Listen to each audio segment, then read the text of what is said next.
pessoal, sejam muito bem-vindos ao nosso canal do YouTube para mais um bate-papo nesse canal da Eletri-Onco. E hoje, como vocês podem ver, a gente vai conversar com duas grandes fisioterapeutas, colaboradoras do nosso livro, né? É uma honra tê-las aqui, que é a Carmen e a Roberta, que são as meninas da oncopuntura, eu sempre falo, né? Então, a Carmen Varela, ela é especialista em saúde da mulher e acupuntura pelo COFITO. Ela é mestranda na oncomastologia da Unifesp e diretora da Sobrafisa. A Roberta Luz, ela é mestre e doutoranda na oncomastologia da Unifesp também. Ela é professora de práticas integrativas na oncologia, na obstetrícia e saúde da mulher, em diversas pós-graduações do Brasil todo. Além disso, as duas juntas ministram cursos por todo o Brasil. Elas são, de verdade, a referência, né, das práticas integrativas e da oncopuntura, então, no Brasil. Sejam muito bem-vindas. Eu sei, antecipadamente, né, o quanto é difícil a gente parar um pouquinho no nosso dia a dia. Então, eu agradeço em meu nome e em nome da Laura, antecipadamente, pelo aceite, por vocês disponibilizarem, né, esse tempinho aqui com a gente. Ai, Ju, que apresentação brilhante, não tenho o que completar. A gente tem muito a agradecer a vocês duas pelo espaço, pela abertura, por todo esse trabalho desenvolvido de vocês na Onco e que a gente, na verdade, só agregou, colocou um pouquinho ali, uma sementinha nossa e que foi muito, muito, muito bom. Bom, eu queria que vocês começassem falando um pouquinho do que é essa oncopuntura, né? Como é que ela surgiu, como é que essa parceria começou? Olha, bom, eu agradeço também e faço minhas as palavras da Roberta, que foram ótimas, foram perfeitas. E, bom, nós nos encontramos na Unifesp, quando a Roberta fazia o mestrado dela e eu fazia a especialização em ginecologia. E com a nossa formação de acupuntura, eu acho que, eu sempre falo para a Rô, né, foi uma sorte nosso encontro. E hoje eu acho que mais do que um encontro de trabalho, foram encontros de sonhos, foram encontros, assim, virou um encontro de família, né? Então, daí surgiu a ideia da gente fazer a união dessa prática tão importante com a oncologia. Então, eu acho que foi bem bacana, porque tudo que a gente falava, as coisas foram se ligando e foram acontecendo. É sempre muito interessante, né? Esses momentos da vida, né? E, bom, vamos falar um pouquinho, né, para o nosso pessoal, para o nosso ouvinte, né? Então, o que é a acupuntura, né, dentro da oncologia?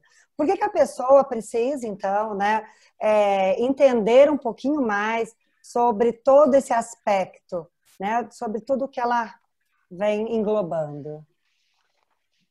Você sabe, Ju, que não existe o que é mais brilhante para nós de trabalhar com as práticas integrativas, primeiro pelo que a Carmen falou, né? O encontro do acaso, o encontro de algo que nos dá prazer de fazer e prazer de dar para o outro essa mesma prática que a gente faz com a gente, né? Então, é uma prática que nós fazemos em nós mesmas. Não existe um terapeuta, na verdade, que não faz essa autoaplicação. Né? A gente se auto-aplica agulha, a gente se auto-aplica técnicas. Então, o fato da gente fazer isso nos mostrou, que foi o que ela disse, essa união, né? Nos mostrou que isso poderia ser levado para a oncologia. Porque cada momento da sua vida, a gente tem uma frase que reverbera alguma coisa, né? Agora, nesse momento, talvez, da pandemia, está reverberando para mim que as práticas integrativas são as práticas do bom senso. Né? E as práticas do bom senso, elas se perderam ao longo da vida. Né? As pessoas se perderam, elas acharam que elas precisavam de muitas coisas para ficar com uma vida saudável, para ficar bem. E a gente percebeu que aquela prática de 5.000 anos é uma simplicidade. Por isso, talvez, algumas banalidades, né? De algumas pessoas não entenderem que aquela simplicidade muda tanto o paciente. Então, a prática do bom senso, por quê? Porque quando a gente traz para o paciente oncológico, cada paciente é único. Mesmo sendo um paciente, por exemplo, que é a nossa prática maior e até onde a gente desenvolve nossas pesquisas, no câncer de mama. Então, assim, não é a mesma prática para todos, mas ao mesmo tempo a gente faz pesquisa e as pesquisas são idênticas para todos. Mas a gente sabe que a gente, às vezes, rema contra a nossa maré. Pela medicina chinesa, a gente deveria fazer práticas individuais. Né? Então, é essa prática do bom senso que a gente tem que aplicar e utilizar em todos. Agora eu vou deixar a Cá completar um pouco mais de forma diferente.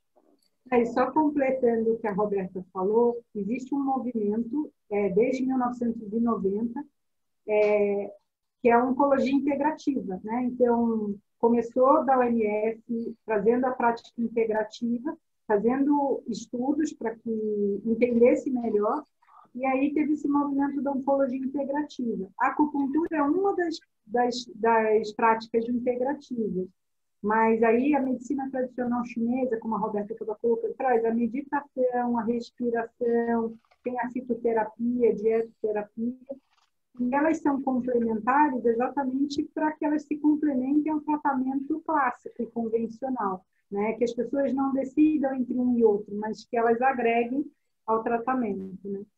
E quando a gente fala do tratamento, né, então, né, vocês deixaram bem claro, é um conjunto de terapias, né? Eu acho que nada a gente pode pensar em monoterapia realmente, né? Eu acho que faz parte do contexto, inclusive do fisioterapeuta, né, pensar na associação de técnicas, né?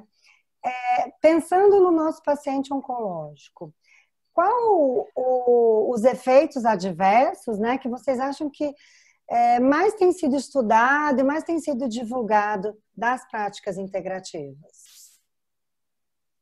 Vou deixar a Cá falar, porque ela tem que falar disso, porque é uma bandeira, na verdade, pouco levantada e muito bem solucionado pelas práticas, que foi, inclusive, o trabalho de mestrado dela.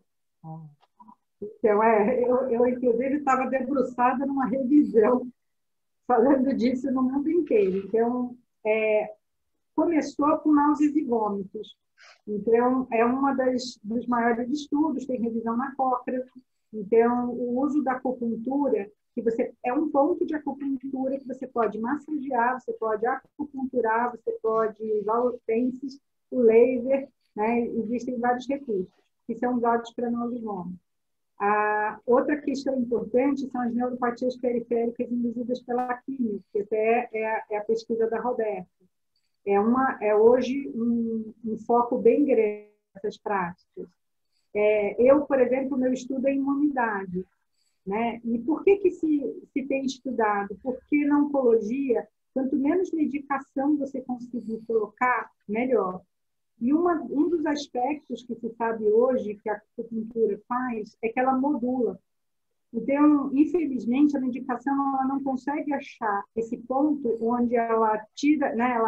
Ela ou excede ou ela é insuficiente, né? E o que acontece é que a maioria das práticas integrativas, eu vou falar mais da acupuntura, ela, neurofisiologicamente, ela modula. Então, hoje se sabe que pelo sistema purinérgico, ela vai fazer uma modulação. Então, você consegue alguns efeitos. Então, a gente tem já bastante evidência para náusea e vômito, aí estão sendo bastante estudos para neuropatia periférica induzida pela químio. Um dos estudos, e muito em cuidados paliativos, é para dor, que a maioria das pessoas acaba conhecendo, né? E assim vai. Então, né, eu acho bem interessante, né, a fala de vocês, porque eu acho que é isso que eu admiro tanto em vocês também, né? Porque a gente fala de ciência, né? A gente está falando de uma ciência que traz um bem-estar para o paciente, né? Então, mitigar esses efeitos, né, da químio, né, náusea, vômito, neuropatia, é muito importante para a sobrevida desse nosso paciente, né? Porque a medicina, a gente costuma brincar, deu quantidade de vidas, né? Ela consegue prolongar essa sobrevida. E a gente precisa que essa sobrevida seja com qualidade, né? Eu acho que isso é muito interessante. Quando você falou uma coisa sobre dor, né? Então, a gente sabe que existe, me desculpem se eu usar um nome errado, né? Mas, aí, como eu disse, vocês são minha referência, né? A eletroacupuntura, né? Então, é a aplicação da eletroterapia nos pontos. E o laser nos acupontos, né? Que também é uma eletroterapia, então, né? É aplicada. Qual é a grande diferença quando a gente pensa, né? Então, a pessoa que não tem formação, né? Na acupuntura, nas práticas integrativas, o que ela precisa entender? Que não é só chegar e aplicar, né? Essa é uma preocupação que eu tenho muito, tá? Do como chegar nessas aplicações. Então, qual é a grande diferença dessa atuação e importância dessa atuação, né? Então, Ju, veja que assim, se a gente for levantar, que foi o que a Cacá falou, as histórias dos 5.000 anos, né? Quando a gente traz as práticas todas, e posso falar do pressionamento de pontos, tá? Não usar agulha e não usar eletro, né? Que é as agulhas ligadas ao equipamento, né? Usar o laser que a gente falou, e sim o pressionamento de pontos. Isso é aprendido para eles, como se fosse um mantra da vida deles. Então, eles aprendem a pressionar pontos. Qualquer pessoa na China sabe fazer isso. O que eu e a Ká, a gente percebe é que, assim, se a gente passar orientações de alta aplicação, que foi o que a gente acabou fazendo nessa pandemia, é a sua pergunta, né, para os nossos pacientes, que são pessoas que estão em tratamento com a gente tem uma efetividade apenas com esse pressionamento desse ponto. E as técnicas, para ela ter uma segurança quanto à sua aplicabilidade com agulha, eletroacupuntura, laser nos acupontos, exige um curso de formação, um curso de extensão de longo tempo, para que você entenda os trajetos, os meridianos e tudo mais. Isso é uma resposta que você vai ter de acordo com o que você estudou ao longo dos anos, né? Porque são cursos de 2 anos. Porque senão você vai ser um mero aplicador de técnica. E isso é uma outra coisa. Agora, o que está acontecendo muito, e sei que não é o nosso debate aqui, mas que eu e a Cá, a gente fica muito preocupado quanto à sua pergunta, e é uma preocupação nossa, até por a Carmen fazer parte da Sobrafísio, eu quero que ela responda isso, é o Dry Needle, que é uma aplicação de uma agulha nos pontos que eles dizem que não são pontos de acupuntura, mas não existe lugares que não tem pontos, entenda. Todos os lugares do corpo são pontos, e são pontos extras, e são pontos de dor. Então, sempre há pontos de acupuntura. E a aplicabilidade dessa agulha é de uma forma completamente diferente da nossa.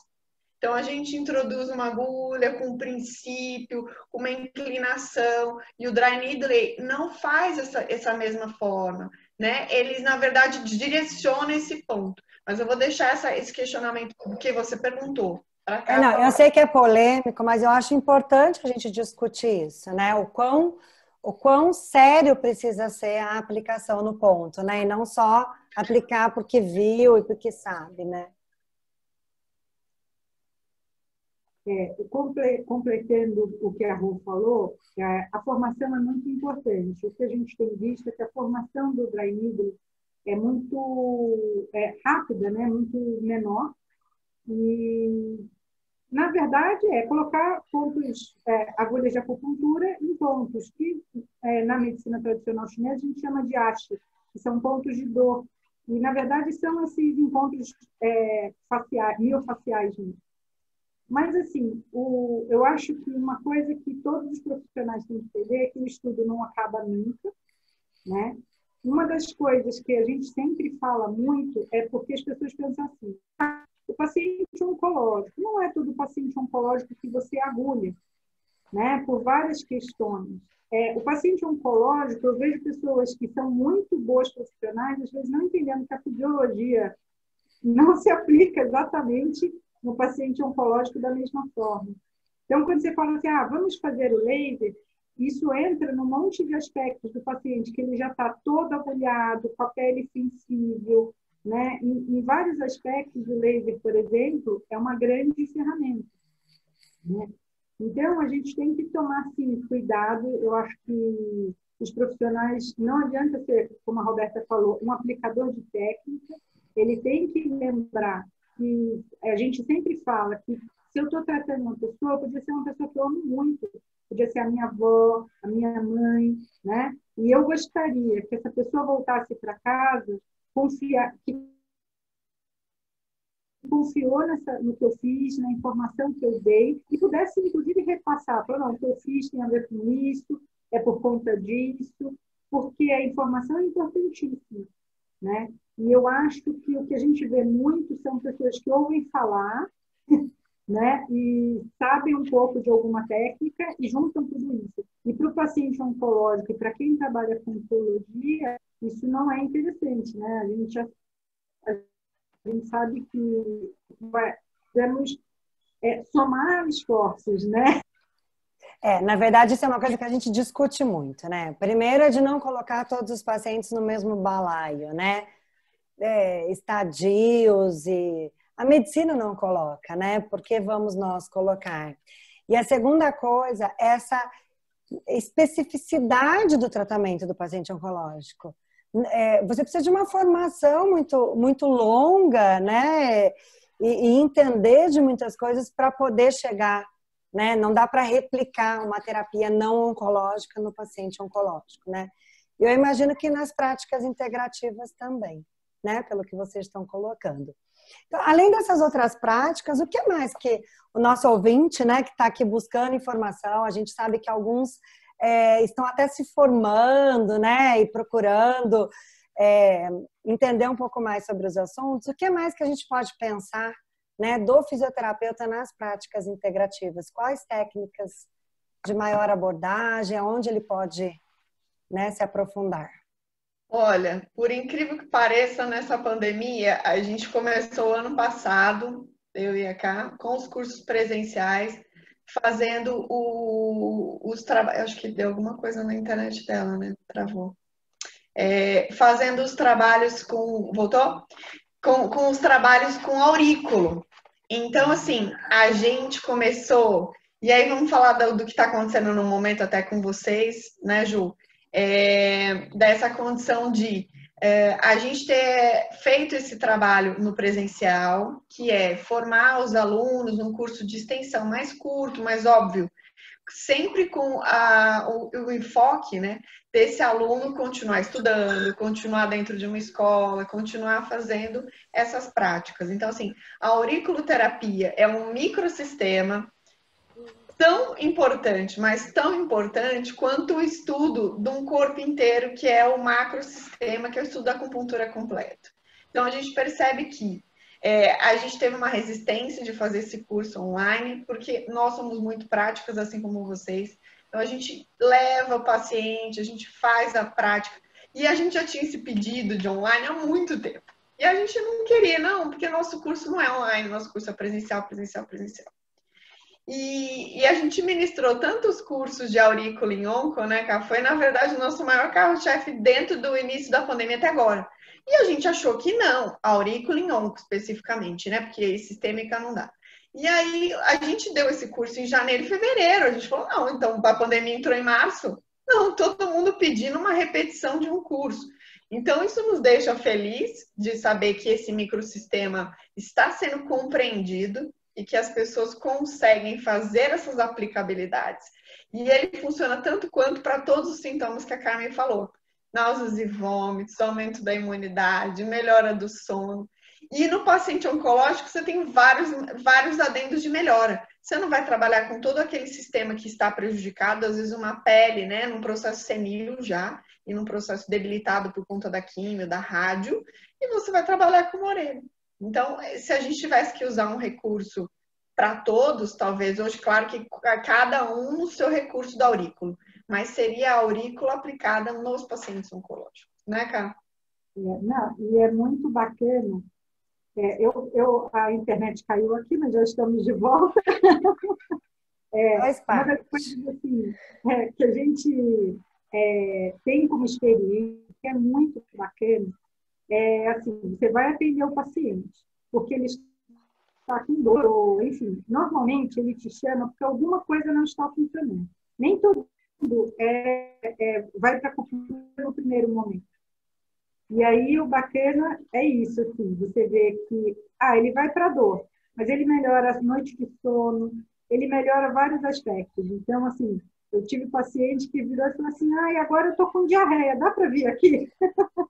Então, é bem interessante porque o bem-estar geral, ele se soma a todos esses efeitos que ele busca melhor. Então, acaba sendo muito prazeroso para nós, como profissionais, porque você acaba tendo uma visão bem geral do paciente, né? Você Inclusive trata nessa ele de forma ampla, né, e sistêmica, né? Que é muito interessante mesmo. Em relação à dor, né? Quais são as técnicas que vocês conseguem ver melhor resultado?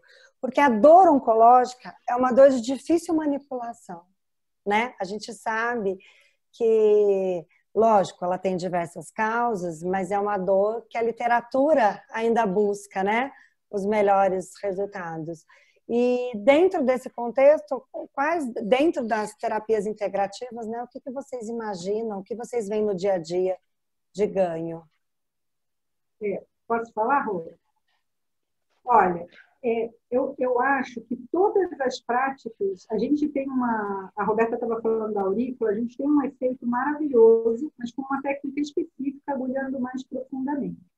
Mas uma coisa que vale ressaltar é que, e acontece no paciente oncológico com dor total, ele geralmente está medicado com morfina, com gabapentina, com uma série de medicações. E o que a gente tem como estudo e evidência científica é que, por exemplo, o uso da eletroacupuntura e da acupuntura melhora a absorção dessa morfina, mantém por mais tempo o efeito da droga, e são pacientes que acabam tendo uma resposta concomitantemente, né, porque a ideia dos guidelines é que você use a acupuntura associada ou não à droga. E aí são pacientes que têm menos resistência depois ao uso da morfina, né? Então, eles não ficam... Porque todo paciente fala, eu tenho medo de uma hora, não dá mais essa dose, né? Que é o medo deles. E o que a gente vê na prática clínica é exatamente isso, é o paciente tendo a melhora de outros quadros, inclusive da ansiedade, né, Rô? Que é muito bacana. Então, essa questão, às vezes, melhora um pouquinho da dor, ele consegue jantar com a família, ir para a mesa, anda mais, fica menos inchado, enfim, é toda aquela dinâmica, né? Mas é difícil falar, essa técnica é a melhor, porque você vai ter que avaliar o paciente e dentro desse arsenal de recursos, que é o mesmo, é a acupuntura, mas como você vai aplicar com laser, você vai aplicar na orelha, você vai aplicar com eletro, eu acho que vai depender... Da avaliação, né? Ela é primordial, né? Acho que em todas as áreas, né, Carmen? Ju, teve uma paciente única só que da onco, porque a maioria, como era grupo de risco, a gente parou de atender de forma presencial. Mas essa é uma paciente de cuidados paliativos, que eu comecei a atender ela e a família, e ficou uma coisa assim, como se, é aquilo que vocês falam também, como se a pessoa fosse da minha família, eu não consigo me desvincular, sabe? Ela me emociona muito como pessoa e todos os processos dela foram dando tudo certo. E eu comecei a atender ela em fevereiro, com um quadro já de metástase cerebral, pulmonar, enfim. Passou por todo o processo de rádio primeiro, e aí rádio na cabeça, rádio no tórax. Quando essa paciente fez rádio na cabeça, sofreu muito, né? Eu tinha ideia, porque a gente acaba atendendo mais paciente que faz rádio na mama. O paciente vomitou muito, ficou com caquexia, tudo que a Laura falava. Então, assim, ficou a ponto de dizer assim, fui falar com uma fono, amiga que trabalha na onco, que eu faço, porque eu precisava ajudar a família, óbvio, é uma paciente de convênio. E a fono falou, olha, Roberta, vai ter que introduzir uma sonda nasogástrica, porque ela não vai conseguir se alimentar. Pois eu falei, Jô, e sim, fazendo acupuntura, né? Falei pra família, olha, ou ela faz isso, né? ou a gente vai começar a perder muito, pois só por causa dessa frase, da minha visita semanal, essa paciente voltou a comer. O que nos impressiona muito, né? Porque é o nosso cuidado. Isso foi um dos casos dela. E o outro que você perguntou da dor, essa era uma paciente que marcou, assim. Era uma paciente com quadro que estava instalado e a doença não estava parada, né? Doença ativa, no meio da pandemia, tendo que bloquear esse processo, não estava dando. Então, não tive coragem de deixar de atender. Eu falava, vou, né? Morrendo de medo de passar alguma coisa, mas e a família não, é melhor você vir do que minha mãe sofrer e tudo mais. E aí, Ju, fazia uso de morfina de 6 em 6 horas, depois reduziu para 4 em 4, com droga de resgate, gabapentina, dipirona, tudo que tem direito para bloquear a dor dela. E aí comecei a atender semanal, depois na pandemia mudei para quinzenal. E hoje, essa paciente em fevereiro, nós estamos em setembro, eu atendo ela a cada 15 dias. Depois de mais ou menos um mês, essa paciente já não tomava mais morfina, que é o que a Carmen falou. E o que a gente diz, a gente não tira nada. Na verdade, muitas drogas estão escrito se necessário, que as pessoas esquecem dessa frase. O tratamento primordial, a gente não muda nada. Vai fazer químio, vai fazer rádio, vai tomar as drogas semanais ou quinzenais ou mensais, como o oncologista, como os médicos da equipe estão decidindo.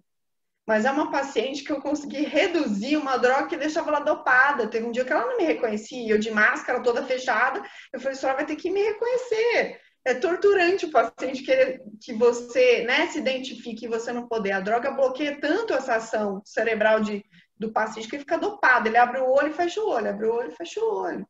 Né? Então, as práticas, e eu fazia várias, porque é uma paciente de cuidados paliativos, não tem jeito. Você faz laser, você faz aurículo, e aí um outro dia você muda, faz eletro, mas a eletro realmente bloqueia a dor. E os pacientes não tem jeito. Quando eles gostam muito de você, né, eles têm uma fidelidade ao que você faz. Por isso a importância de você trabalhar com profissionais que sabem o que estão fazendo, né? Porque é muito importante isso. Né? O paciente confia fielmente no que você fez. Então, isso tem que ficar muito registrado para os pacientes e para a família, né? Procurar profissionais, que foi a sua pergunta, que tenham segurança. Às vezes ele não tem anos de experiência. Não é isso que conta. Ele tem que ter segurança no que ele está fazendo. Não são anos de experiência. Até porque eu e a Carmen falamos, a gente não tem braço para atender todo mundo. Tem mais aqui ir para frente, tem mais aqui para todo mundo. Sim, com certeza. Senão a gente não ensinava, né, Rô? Eu acho que o grande objetivo da gente ensinar é isso, né? Porque a gente quer que cresça, né? E, de fato, vocês trouxeram, né, essa parte junto com a oncopuntura, né, que é tão conhecida, e colocaram, né, esse conhecimento para os alunos, né? Bom, e só para a gente ir finalizando, infelizmente a gente está terminando aqui o nosso tempo, né? Eu queria que vocês falassem um pouquinho, então, sobre a aplicação, né? Só para a gente finalizar, do laser nos acupontos e qual a importância disso nos dias atuais, onde tanto vem sendo discutido, né, o uso da fotobiomodulação. Pode falar, Cá. Ih, travou? Ah, bom. Não? Estou aqui? Travou, não travou. Eu agora não virei a louca do laser, né? Porque eu tinha um laser como fisioterapeuta que me atendia, mas não era um laser pulsado. E aí, uma das coisas que aconteceram muito interessantes é que agora eu também tenho um laser que é pulsado. E hoje tem frequências que são estudadas dentro da acupuntura. Então, algumas linhas de pesquisa que existem, tem a do francês Nogier, né, que ele estudou algumas frequências, então a gente usa o laser principalmente na orelha, na aurículo, que foi o estudo dele, e as frequências de Hainger, que também são de acordo com o meridiano, então você pode usar os pontos relacionados a isso. Então, eu vejo um ganho muito grande, porque para determinados pacientes que estão com dor ou que estão com a pele sensível, é uma sessão com menos tempo, que o paciente não precisa ficar parado numa determinada posição, né? Você consegue ter mais tempo para fazer outras coisas, como uma respiração, né? O laser, ele, além da ação dele com essas frequências, ele tem a ação dele anti-inflamatória, analgésica. Então, por si só, eu acho que é um 3 em 1, que quando a gente aplica, né?